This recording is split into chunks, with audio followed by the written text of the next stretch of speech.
Então, boa noite a todos. Boa noite. Vamos dar continuidade, então, ao nosso estudo na carta de Paulo a Timóteo. A semana passada a gente começou o capítulo 4, a gente leu só 5 versículos, né? Que falava da apostasia dos últimos tempos, né?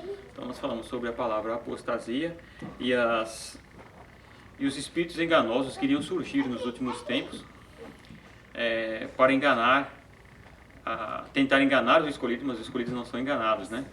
Mas para enganar aqueles que se deixam levar, né? Que não são eleitos. Então, nós vamos continuar aqui do versículo 6, onde Paulo, depois de ter dado ele fala a respeito desses espíritos enganadores para alertar-nos, nós igreja, para quando nós vermos, não nos escandalizarmos e dizer o que está acontecendo, né? É prova de que a palavra de Deus está se cumprindo. Então, no versículo 6, ele começa dizendo assim, olha: expondo estas coisas aos irmãos. Então, tudo que Paulo falou aqui até o versículo 5 do capítulo 4, ele diz para Timóteo assim, olha: e expondo estas coisas aos irmãos, serás bom ministro de Cristo Jesus, alimentando com as palavras da fé e da boa doutrina que tens seguido. Mas rejeita as fábulas profanas e de velhas caducas. Exercita-te pessoalmente na piedade. Pois o exercício físico para pouco é proveitoso, mas a piedade para tudo é proveitosa. Porque tem promessa da vida, que agora é e daqui há de ser. Fiel é esta palavra e digna de inteira aceitação. Ora, é para esse fim que labutamos e nos esforçamos sobremodo, porquanto temos posto a nossa esperança no Deus vivo, Salvador de todos os homens, especialmente dos fiéis. Ordena e ensine estas coisas. Então, até o versículo 11, Paulo falando para Timóteo ensinar essas coisas que ele tinha dito já para a igreja, né? Então, ele diz, para alimentar, lembra que nós tínhamos falado no começo da epístola de Timóteo, o problema das falsas doutrinas que estavam surgindo dentro da igreja, e a solução para a falsa doutrina é o ensino verdadeiro. Então ele fala, ensina essas coisas, ensina a boa doutrina, a doutrina sã.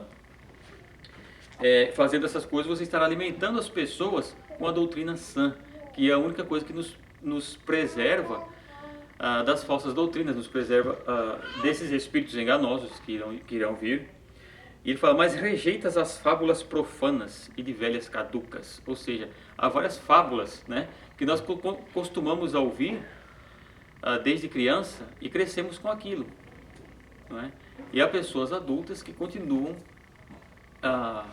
contando fábulas, contando histórias que não existem. Paulo chama essas histórias de profanas e de velhas caducas, né, que já não sabem mais o que estão dizendo. Então Paulo fala, rejeita essas coisas. A realidade é Cristo, né?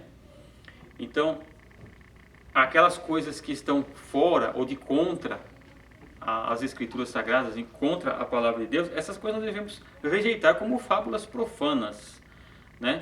Aquilo que não foi revelado por Deus na sua palavra, para nós não tem valor algum. Né? Para nós cristãos não tem valor, porque a nossa regra de fé e moral e prática é o que? É a palavra de Deus, né? Muitas coisas, principalmente no nosso meio, em todos os meios tem isso, mas no nosso meio tem aquelas coisas que nós escutamos de criança e a pessoa repete e acha, algo está acontecendo errado. Um exemplo, né? Algo está acontecendo errado na minha vida, eu acho que é o olho gordo, né? Então o pessoal brinca que para olho gordo é bom colírio diet, né? Para emagrecer. Então, essas são fábulas profanas, de velhas caducas, essas coisas não existem, né? Eu acho que a má intenção de uma pessoa que está próxima, a boa intenção eu acredito que vale. A boa oração, e aquela má também não.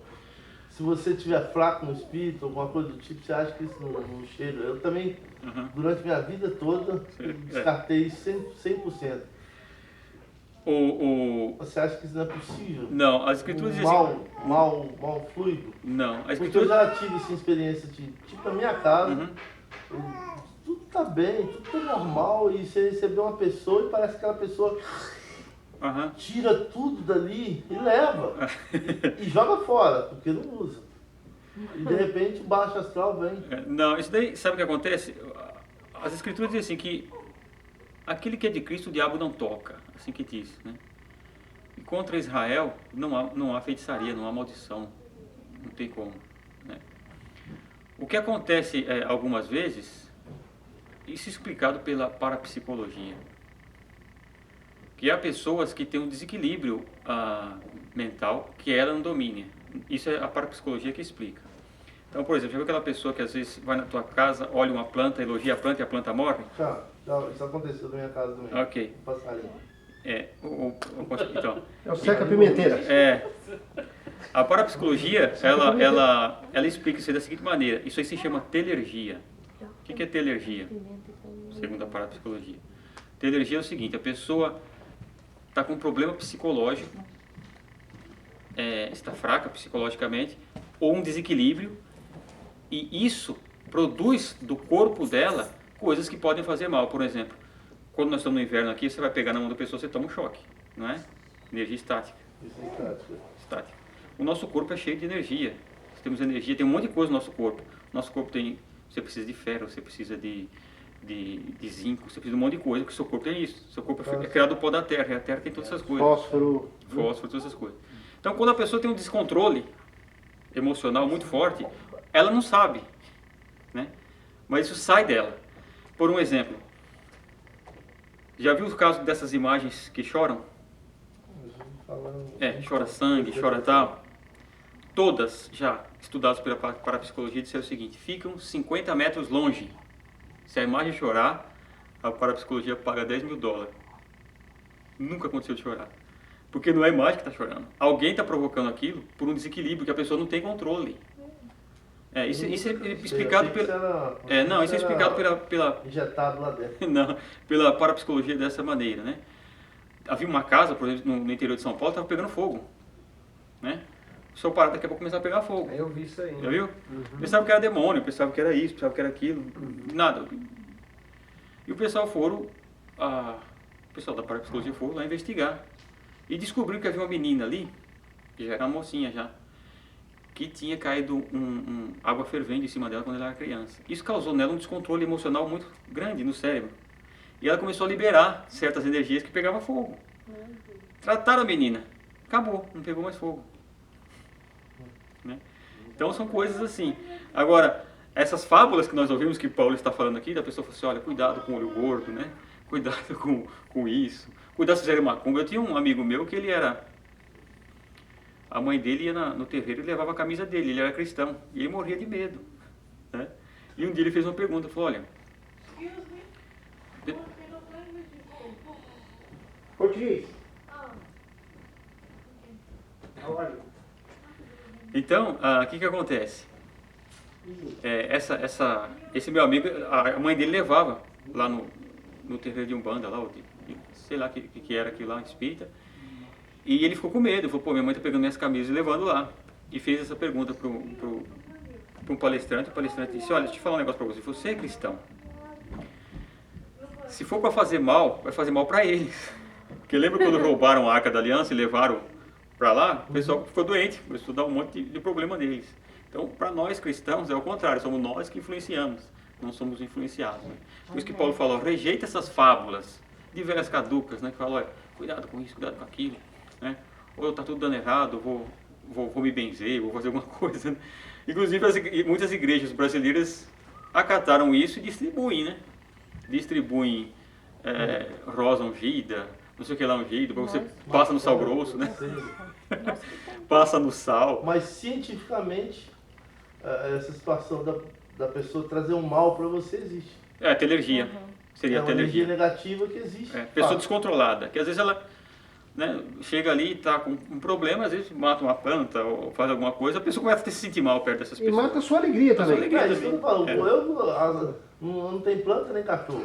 Mata a sua alegria. Às vezes você fica mal. Muita alegria. Olha, tem gente que você vai conversar com ela, com 10 minutos já Porque fica depressão. Eu esses dias estava muito nervoso e tal, e eu sentia, quando eu entrava dentro de casa, eu baixava o astral lá de casa.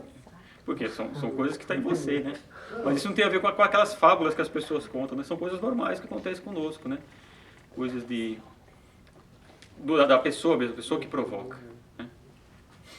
Ok? Então Paulo falou, rejeita essas fábulas, essas coisas que nós aprendemos às vezes de criança, né? Simpatias, né?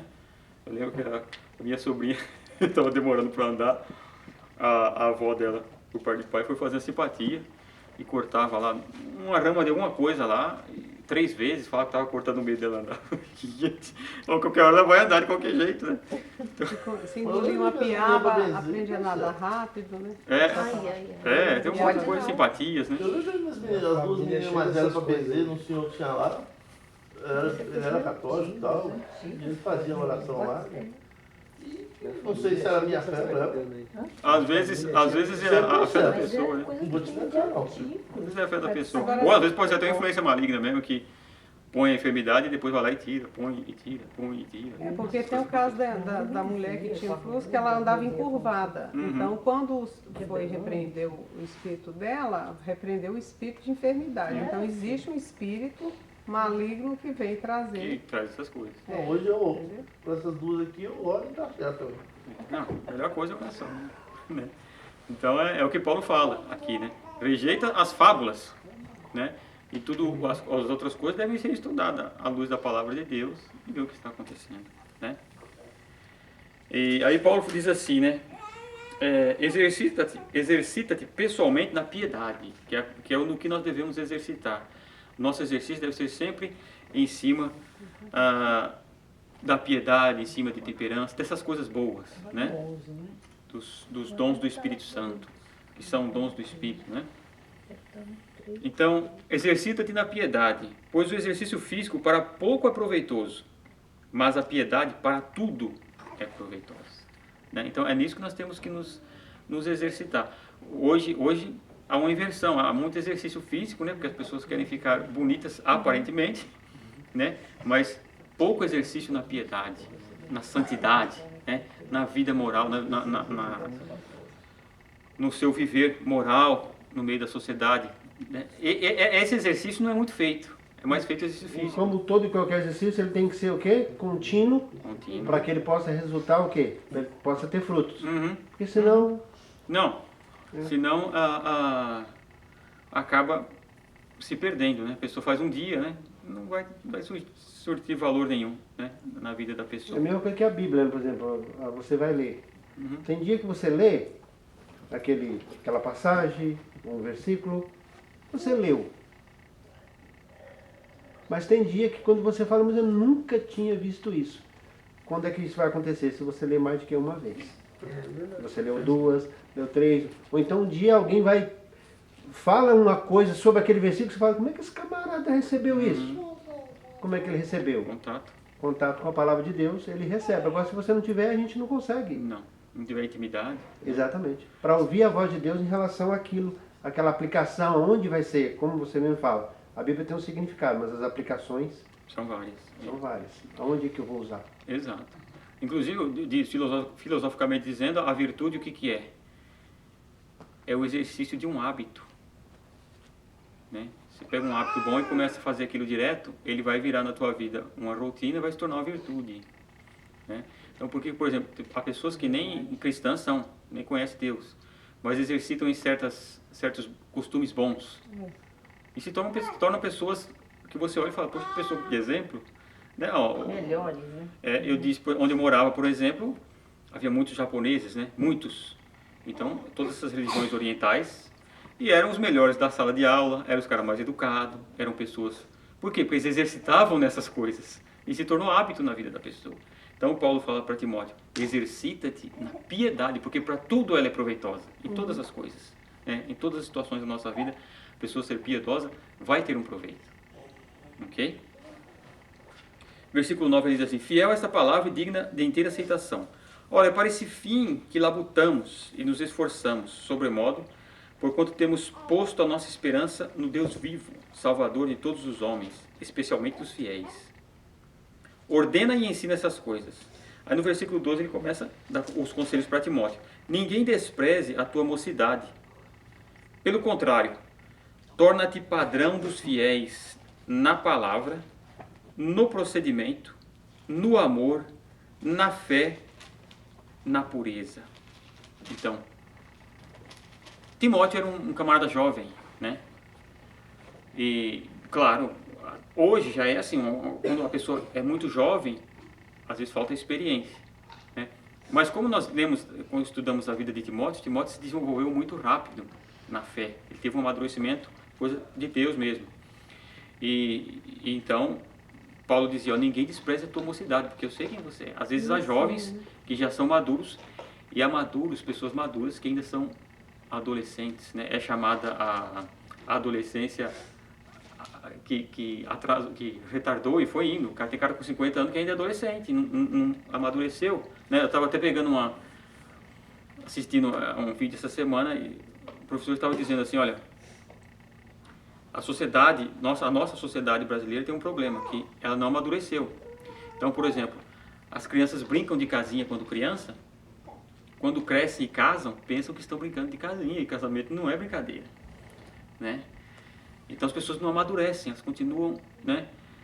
Tem um estudo muito bom que fala das 12 camadas da personalidade humana. Isso é ótimo para as pessoas verem até onde estamos. Fizeram uma análise, são 12 camadas, né? Uma análise da sociedade brasileira, das 12 camadas da personalidade humana. Na sociedade brasileira não saiu da quarta ainda. Alguns chegaram na quinta. Então fica difícil, né? Por isso que Paulo está falando para Timóteo, ó, ninguém despreze a tua mocidade, porque Timóteo já tinha alcançado uma maturidade. Mas ele teve uma base boa com a mãe e com a mãe e a avó. A mãe e a avó dele são bases boas. Então essas crianças, nós treinamos eles desde criança a serem maduros. Porque se os filhos verem nos pais imaturidade, vão crescer crianças imaturas e vão ficar imaturos por resto da vida, não é? Então, é o que Paulo está falando, isso. Ninguém despreza a tua mocidade, porque Paulo conhecia quem era Timóteo. E a questão do crescimento é uma coisa tão interessante que você pega uma árvore nova, ela tem a mesma casca. O crescimento de dentro para fora. As camadas, né, que você pega uma árvore cortada nova, ela tem X camadas. Quando ela vai crescendo, né, as camadas vão vindo o quê? De dentro. Né, em que hoje se trabalha muito a questão da exteriorização, e sendo que não tem como, vai vir sempre de dentro. De dentro. É o que Paulo falou, né? O que Paulo falou aqui para Timóteo, naqueles capítulos antes, né? Que a beleza da mulher não se encontra na sua parte exterior, né? Mas na piedade, no amor, nessas coisas é que deve se encontrar a verdadeira beleza, né? Então ele fala, pelo contrário, torna-te padrão dos fiéis na palavra, ou seja, no conhecimento da palavra de Deus, né? No procedimento para com todos, no amor para com todos, na fé e na pureza.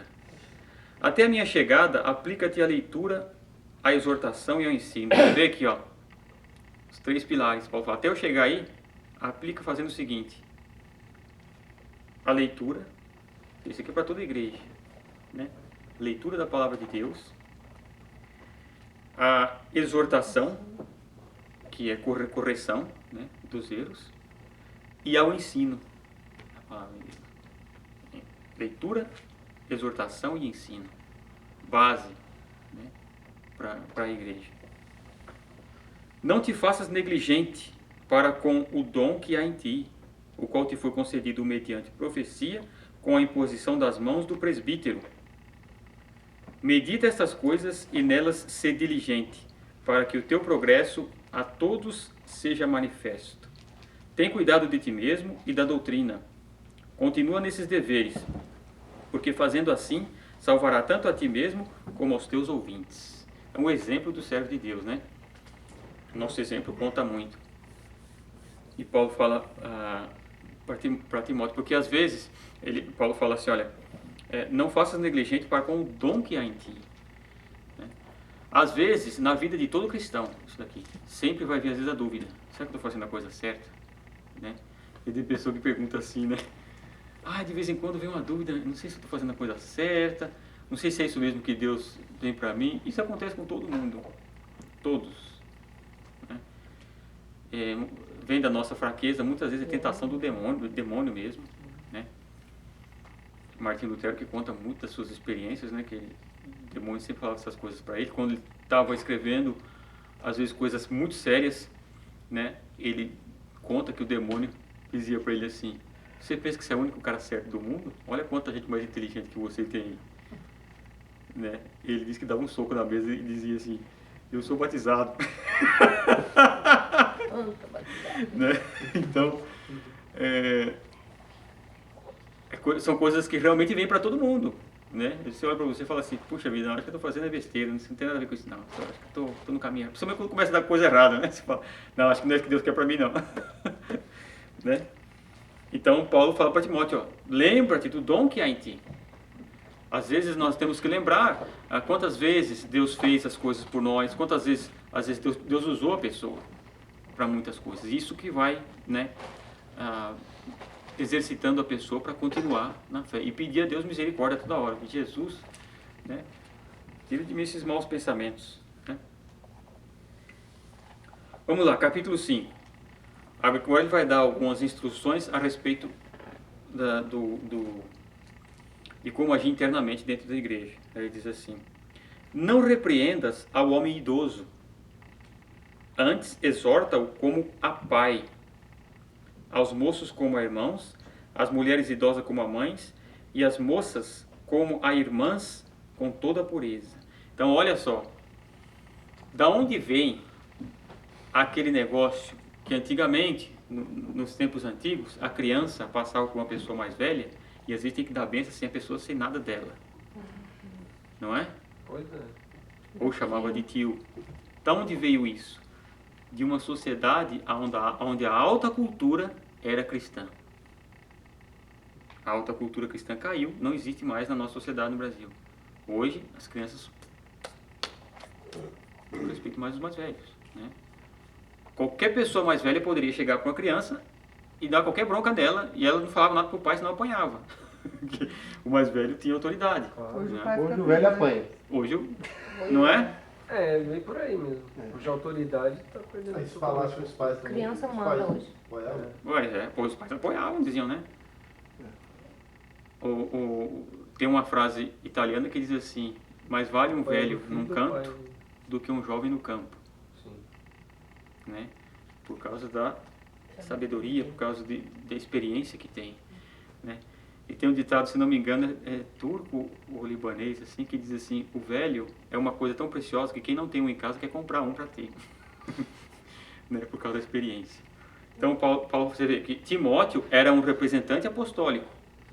Ele não era pastor, ele era um representante apostólico. Então, Paulo está dando as instruções para ele até a respeito dos presbíteros. E ele diz assim: olha, não repreendas ao homem idoso, mas exorta-o como a um pai. Então, ao idoso, você não repreende ele. Você deve exortar ele igual se estivesse falando com o teu pai. Porque, né, como diz, respeito meus cabelos brancos. Né? Com respeito, né? É o respeito que deve ter, né, com a pessoa idosa. E depois ele fala: aos moços, exorta eles como igual a irmãos. Né? E as moças, as mulheres idosas como a mães, e as moças como a irmãs, com toda a pureza. Né? Então, é o modo de agir, é o respeito que se deve ter dentro da igreja. Né?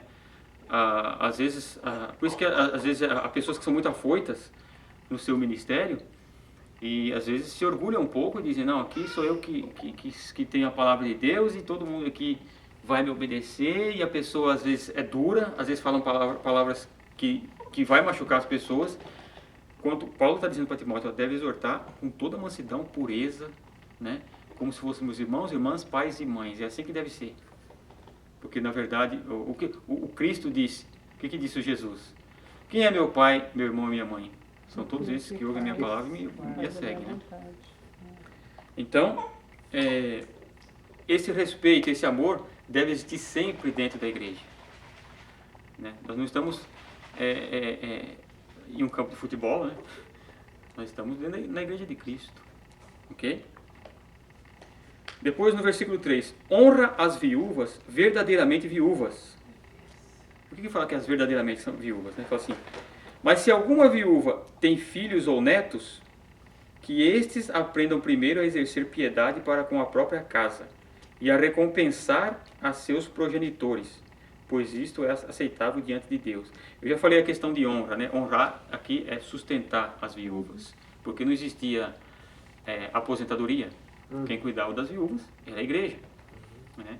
Ou alguns irmãos, alguma pessoa que a conhecia. Então ele fala, honra as viúvas que realmente são viúvas. Mas se alguma viúva tiver filhos e netos, estes é que tem que sustentar elas. Por quê? Porque ele diz assim, porque vocês têm que primeiro aprender a exercer a piedade para com a própria casa e recompensar os seus progenitores, pois isso é aceitável diante de Deus. Então, primeiramente, está lá o meu pai, a minha mãe, ou a minha avó, né, precisando de ajuda, primeiro eu tenho que ajudar ela, porque eu tenho que recompensar quem me criou, não é? Ora, é só voltar um pouco atrás e lembrar, quando eu era criança, ou quando você era bebê, você não lembra, né? Mas quantas noites não fez sua mãe perder? Chorando e ela tem que levantar, trocar sua fralda, né, te dar comida, às vezes noites de frio, né? Às vezes a mãe com sono. Quantas vezes a mãe não teve ali, às vezes desesperada na cozinha, sem saber o que vai fazer para o filho, né? E inventa uma comida. Tem mãe que às vezes fica até sem comer para o filho comer, não é? Então, o apóstolo Paulo diz que nós temos que aprender a recompensar os nossos progenitores por tudo aquilo que fizeram por nós. Porque isso é o quê? Isto é aceitável diante de Deus. Mais do que qualquer outra coisa, não é? É aquele negócio, às vezes eu ajudo aos que estão de fora para que todos vejam que eu seja bom e a minha família está em situação difícil. Isso nunca é aceitável diante de Deus. É o que Jesus disse para os fariseus, né? Olha, vocês passam por cima do mandamento de Deus por causa das vossas tradições, porque o mandamento diz o quê? Honra teu pai e tua mãe. E vocês pegam o dinheiro que vocês têm e dizem que é oferta corbã. Oferta corbã você põe no altar, no templo de Deus, e ninguém pode mexer. E aí você diz, meu dinheiro está lá, não tem nem obrigação com meu pai, né?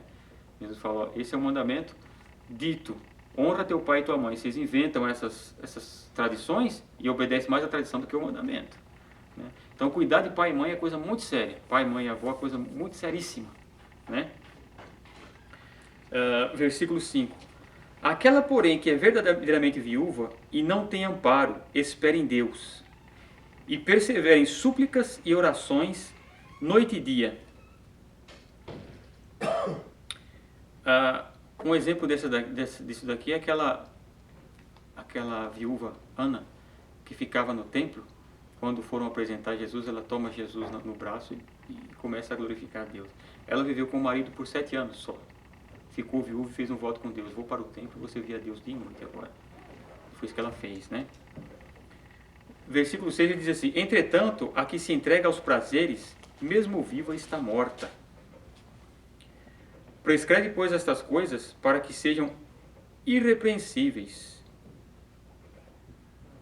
Porque havia também as viúvas que eram novas e se entregavam aos prazeres e não queriam saber de Deus, né? Às vezes faziam votos até e não cumpriam. E Paulo falou, essa daí, mesmo estando viva, está morta. Não é? Versículo 8 ele diz assim, ora, se alguém não tem cuidado dos seus, especialmente dos da própria casa, tem negado a fé e é pior do que o descrente. Olha que coisa terrível, né? Então, aquele que não cuida do teu pai, da sua mãe, do seu avô, seja quem for, ele negou a fé e é pior do que um descrente. Então, o nosso cuidado para com os nossos deve ser muito, deve ser algo importantíssimo na nossa vida, e nós devemos sempre estar apercebidos dessas coisas, porque muito atentos, porque às vezes tantas coisas nos envolvem e você às vezes acaba esquecendo das pessoas que cuidaram de nós. Quantas pessoas no asilo aí, e às vezes os filhos não vão nem visitar. Deus me livre. Né? É terrível. Porque aí a pessoa diz, mas minha mãe fez isso, meu pai fez aquilo. Mas olha você aí, o tamanho que você está. Está bem criado. Né? Se a sua mãe não tivesse ligado para você, você nem crescido tinha morrido. Né? Eu trabalho para para um casal, um pessoal americano, e ela tem um irmão, e a mãe dela era muito terrível, né? E o pai também disse que era muito duro, né? E um dia o irmão dela estava reclamando para mim. O irmão dela é uma pessoa, gente boa demais. Aí um dia ele reclamando para mim. Meu pai era uma pessoa inteligente para algumas coisas, mas para outras não era não, porque ele foi um péssimo pai. Eu falei, que isso? A gente estava andando na casa, de repente levava um tapa, nem sabia por quê, né? E apanhamos demais. E começou a reclamar do pai. Eu falei, mas funcionou, você é um bom cara pra caramba, olha que gente boa você. Ele ficou bravo, né? Olha como é que funcionou, né? Né? Mas é o que Paulo está falando, olha, se não cuidarmos dos nossos, somos pior do que os descrentes. Negamos a fé, né? Olha só, não seja inscrita, senão viúva, que conte ao menos 60 anos de idade, tenha sido esposa de um só marido, seja recomendada pelo testemunho de boas obras, tenha criado filhos, exercitado hospitalidade, lavado os pés dos santos, socorrido os atribulados, se viveu na prática zelosa de toda boa obra. Então, para considerar viúva, tem que ter esses atributos aqui que Paulo está falando. Esposa verdadeiramente viúva. Verdadeiramente viúva, né? Essas são as verdadeiras, porque aqui embaixo ele vai falar das falsas, né? No versículo 11 ele fala assim, mas rejeita viúvas mais novas. Porque quando se tornam levianas contra Cristo, querem casar-se, tornando-se condenáveis por anularem o seu primeiro compromisso. Além do mais, aprendem também a viver ociosas, andando de casa em casa, e não somente ociosas, mas ainda tagarelas e intrigantes, falando que não devem. Quero, portanto, que as viúvas mais novas se casem, criem filhos, sejam boas donas de casa e não deem ao adversário ocasião favorável de maledicência, pois com efeito já algumas se desviaram seguindo Satanás. Se alguma crente tem viúvas em sua família, socorra-as e não fique sobrecarregada a igreja, para que esta possa socorrer as que são verdadeiramente viúvas. Então, Paulo está falando assim, quem deve ser socorrido são as verdadeiras viúvas. Essas que têm viúvas na sua casa, mas que têm filhos, os filhos devem socorrer para não sobrecarregar a igreja, que a igreja vai cuidar das verdadeiramente viúvas. Então, aqui dá a impressão seguinte, quando Paulo fala que as viúvas mais novas se tornam levianas e depois diz assim, querem se casar. Aí depois embaixo ele está falando que manda casar. Parece que é uma contradição, não parece? Exatamente. Soa como uma contradição. As viúvas mais novas, depois, quando se tornam levianas, querem se casar. Esse de cima é no mau sentido? Não, porque o que acontecia aqui? No princípio da igreja, havia o seguinte. Muitas mulheres novas que ficavam viúvas faziam um voto com Cristo de não se casar mais. Faziam um voto, eu vou servir somente a Cristo agora. Como Ana fez, né? Foi para o templo e se... Por que Paulo está falando que elas quebram o primeiro compromisso que fizeram? Porque elas tinham feito o compromisso de ficarem viúvas, né? De permanecer viúvas servindo a Deus. Aí depois que acontece, quebram esse compromisso e querem se casar. E aí se tornam condenáveis. Então o que Paulo está dizendo aqui é o seguinte, ó, não faço nenhum voto, melhor vocês casar, depois vocês não cumpriram o voto. No nosso meio, às vezes há uma certa rejeição a quem faz certos votos de não se casar, não é? O pastor Francisco, quando esteve aqui no Encontro de Casais, falou sobre essa questão, muito bem falado, né? Que há pessoas que não têm o dom de se casar e vão ficar muito bem solteiras a vida inteira, né? Mas às vezes começam a ser forçados, não, você precisa casar, você não pode ficar solteiro, não existe ficar solteiro e tal. A pessoa não tem aquele dom, a pessoa tem o dom de ficar solteira. E as pessoas não entendem, a Bíblia diz para ficar solteira. O pastor Francisco usou justamente o capítulo 19 de Mateus. Vamos ler lá para nós relembrarmos. A questão do voto aí, no caso que foram feitos, como muitos de nós fazemos, um voto na emoção. Na emoção.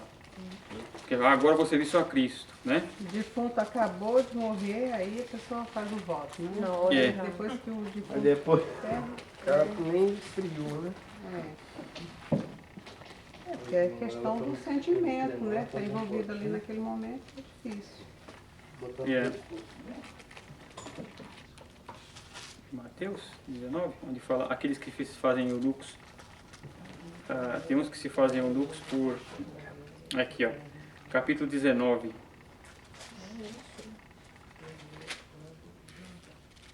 Mateus 19, Jesus atravessa o Jordão?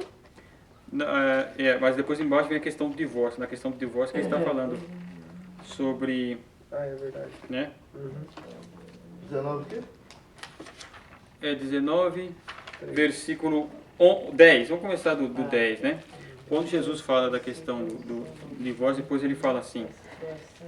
O versículo 10 do capítulo 19 diz assim: disseram-lhe os discípulos: se esta é a condição do homem relativamente à sua mulher, não convém casar. Né? Jesus diz assim, Jesus, porém, lhe respondeu: nem todos são aptos para receber este conceito, mas apenas aqueles a quem é dado por Deus. No versículo 12 ele fala assim: porque há eunucos de nascença, pessoas que nascem eunucos, né? Há outros que os homens fizeram tais, que eram aqueles que eram castrados para servir os reis, né? E há outros que a si mesmos se fizeram eunucos por causa do reino dos céus. Quem é apto para admitir, admita. Então há uns que por causa do reino dizem, não vou me casar. Paulo foi um deles, né? Eu não vou me casar porque, né, eu não quero... A pessoa, a mulher de Paulo, meu Deus do céu, ia ser um... Ia sofrer demais, Não tem problema. não é? Ia ser um big trouble, né? E há pessoas que realmente dizem assim, olha, quantos e quantos não abandonam tudo e dizem o seguinte, olha, eu não tenho tempo para outras coisas, o meu amor é só de Cristo, eu não quero dividir com ninguém, e segue com isso, e se faz eunuco, e segue mesmo, e tem dom mesmo para isso, né? Daí a ideia dos padres vem mais ou menos por aí, ou partiu de Pedro? Totalmente diferente. Não, Não, ali a aí ideia foi do padre foi no imposição. A meu. ideia. A ideia pode ter saído daí. Pode sair daí. É. No final, Nós vamos abrir no livro de Isaías, do profeta Isaías, capítulo 56. O negócio lá do está escrito na história da Igreja Católica, a questão da herança, né? da herança, eu sei, mas partiu a primeira ideia, deve ter sido uma ideia bíblica, né? 56, versículo 1, ideia bíblica. Isaías capítulo 56, versículo 4. 56? Versículo 4. O que acontece? A pessoa se faz eunuco, não se casa por causa do reino de Deus, e daí? O que acontece? Não é?